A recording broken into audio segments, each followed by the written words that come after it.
c'était quand même un héros positif. Et puis tu pouvais imaginer qu'un jour tu vas rencontrer ton héros qui va devenir ton ami jusqu'à la fin de ses jours.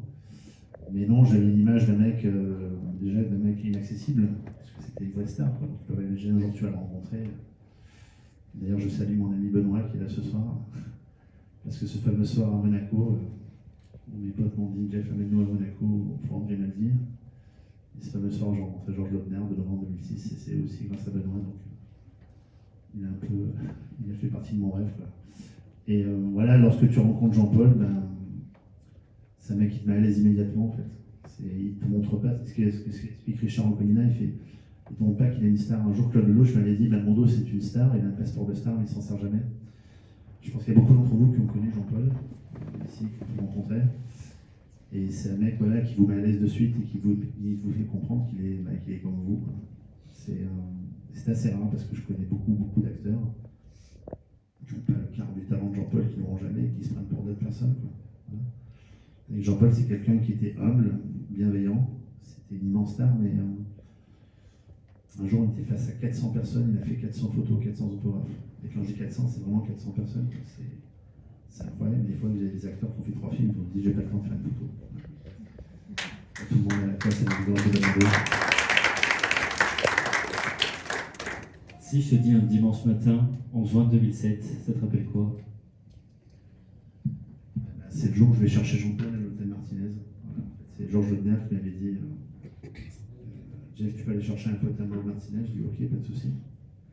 J'ai dit c'est qui ton pote? Je connais. Et là, je dis tu le connais, c'est Jean-Paul Belmondo. Bravo. Alors là, j'étais impressionné, et puis j'arrive avec une demi-heure d'avance. Vous voyez ce que dit Dupontel, lui il arrive avec 2 heures d'avance sur le tournage, moi je suis avec une demi-heure d'avance. Et je vois Jean-Paul assis sur la terrasse de Martinez avec ses lunettes de soleil qui disait le journal. J'ai dit, Belmondo, bonjour, je suis l'ami de Georges Lautner, je suis votre chauffeur pour la journée, je viens vous chercher. Et Jean-Paul enlève ses lunettes, il fait Jeff. J'étais tout surpris, déjà qu'il connaisse mon prénom, je dis oui.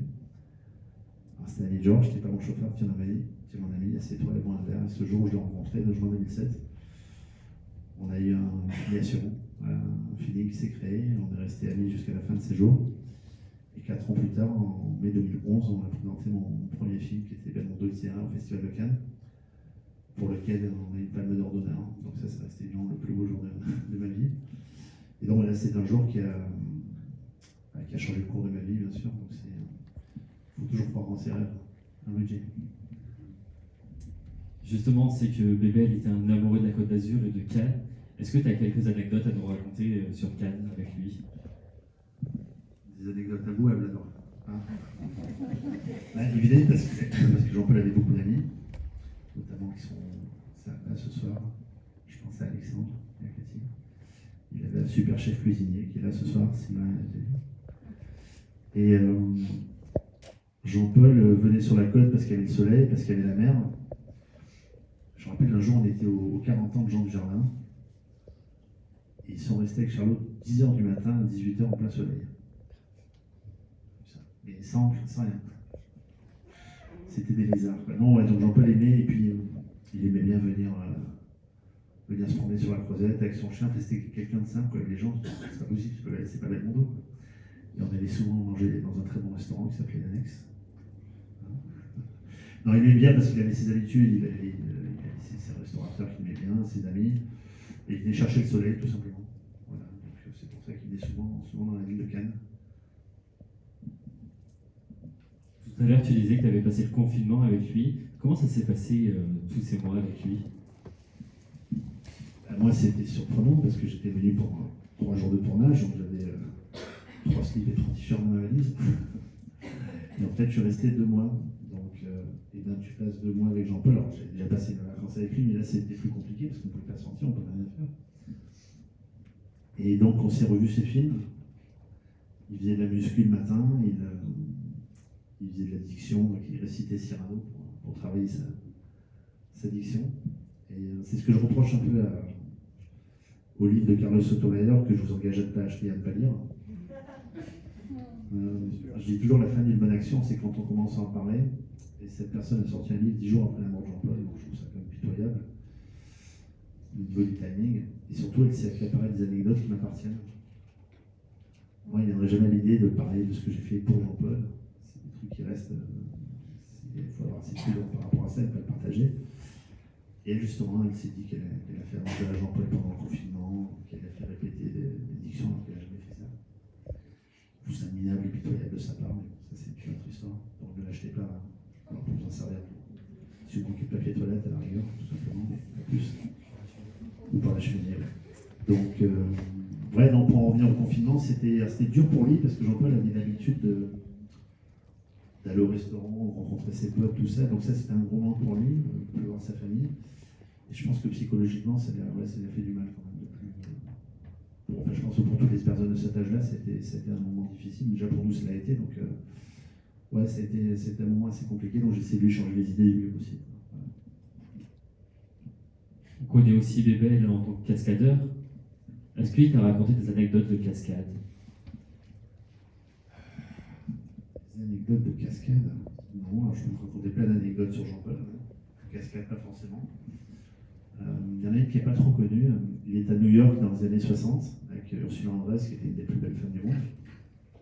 Il est dans un hôtel qui s'appelle le Saint-Magis. Et il y a un jeune artiste new-yorkais qui vient voir Ursula Andress et qui lui dit voilà, je suis fan de Monsieur Belmondo depuis à bout de souffle. J'ai peint son portrait. J'aimerais lui offrir. Il va venir ce soir, il sera là. Et donc l'artiste new-yorkais vient avec une immense toile toute colorée, il offre à Jean-Paul, Jean-Paul remercie tout ça. Et il fait monter la toile dans sa chambre. Et au moment de repartir en France, 15 jours plus tard, il dit je ne vais pas me trimballer ça dans l'avion, donc il offre au garçon de chambre. Sauf que la toile était signée en New York. Il lui a demandé le garçon de chambre, il lui a acheté l'hôtel avec. Voilà, d'autres anecdotes, ouais, je peux vous en raconter plein. Un soir, il prend le Concorde pour aller voir un match de boxe.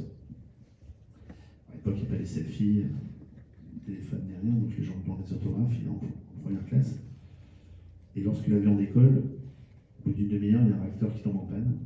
Donc l'avion fait demi-tour sur Paris. Un deuxième réacteur tombe en panne, et là l'avion commence à bouger. Il y a 10 minutes d'atterrir à Orly, l'avion commence à piquer du nez parce que le troisième réacteur commence à chauffer. Et là, il y a quelqu'un qui se lève et qui dit à Jean-Paul, Monsieur Belmondo, faites quelque chose, s'il vous plaît. Et ça, on a tellement vu accrocher à des hélicoptères, accrocher sur les ailes des avions, que voilà. Moi, ce que je peux vous dire de lui, c'est que c'était quelqu'un de solaire, Jean-Paul, et d'humeur constante, bienveillant. Et je sais, il y en a beaucoup parmi vous ce soir qui l'ont connu, notamment Alexandre, chef barman du Grand Hôtel. C'était un mec humain, Jean-Paul, voilà. Et c'est important pour moi aujourd'hui de dire à quel point c'était un mec bien en fait. Et Dieu sait si dans ce milieu il n'y a pas beaucoup de mecs bien, j'en ai rencontré plein. Et Jean-Paul c'était quelqu'un qui était de bons conseils. Voilà, moi j'ai eu la chance de rencontrer Aznavour, Laudner, Claude Brasseur, Jean-Paul, des mecs comme ça, qui m'ont donné plein de conseils. Et je crois que le rendez-vous, Jean-Paul, on avait 1 heure avant. On allait à l'aéroport chercher quelqu'un, on se pointait 1 heure avant, Jean-Paul, qu'est-ce que tu fous 1 heure avant? Mais j'ai dans la vie, il voulait avoir 1 heure d'avance, puis 1 minute de retard. C'était sa devise.